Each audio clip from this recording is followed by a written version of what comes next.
Keď som mal 29 rokov, veľmi vážne som ochorel. Nevedel som zdvihnúť ani lyžičku k ústam. Bolesť prenikala celým mojím telom. Migréna, úzkosť náhrudníku, panické ataky, pri ktorých som ani nevedel, či to prežijem. Neschopnosť spať celú noc. A to najhoršie, myšlienky. Myšlienky, o ktorých sa mi ani dnes nechce hovoriť nahlas. Ale uprostred toho všetkého zostávala jediná otázka.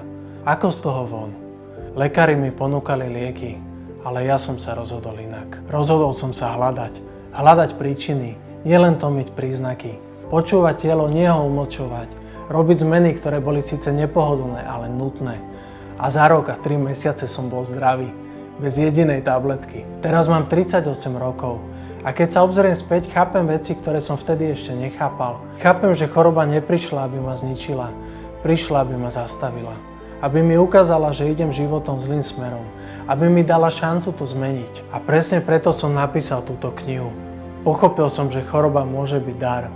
Nie trest, nie smola, nie nejaká genetická lotéria. Je to signál. Signál, že niečo vo vašom živote, vo vzťahoch, v práci, v detstve, spôsobe, akým so sebou zaobchádzate, potrebuje zmenu. A ak tú zmenu urobíte, telo sa začne liečiť samo. Znie to jednoducho? V praxi to také jednoduché nie je. Ale je to možné. A ja viem, že to tak je, pretože som to zažil na vlastnej koži.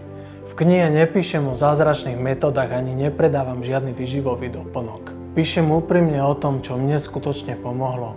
O konkrétnych krokoch a zmenách. O tom, ako sa pozrieť na chorobu novými očami. O tom, ako počúvať svoje telo aj vnútorný hlas, ktorý v nás všetkých hovorí, len ho väčšinou nepočujeme, lebo žijeme príliš hlasno. V tejto knihe prežijete môj príbeh taký, aký skutočne bol. Surový, bez prikrášlení a miestami naozaj ťažký.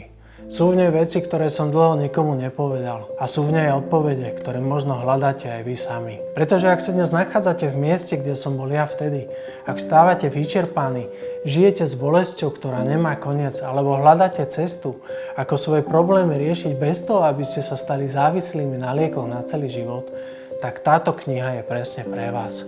Nie je to kniha pre ľudí, ktorí hľadajú rýchle riešenie.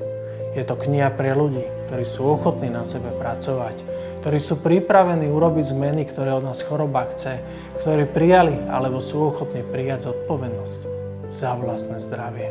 A ak tam ešte nie ste, vôbec to nevadí. Ja som tam tiež dlho nebol, ale táto kniha vám môže ukázať, ako k tomu kroku dôjsť. Volá sa Ako sa uzdraviť. Moja cesta uzdravenia sa z depresie bez liekov a nielen z nej. Ľudia, ktorí si už prečítali, opisujú neuveriteľné príbehy, ako im zmenila život. A ja verím, že môže zmeniť život aj vám.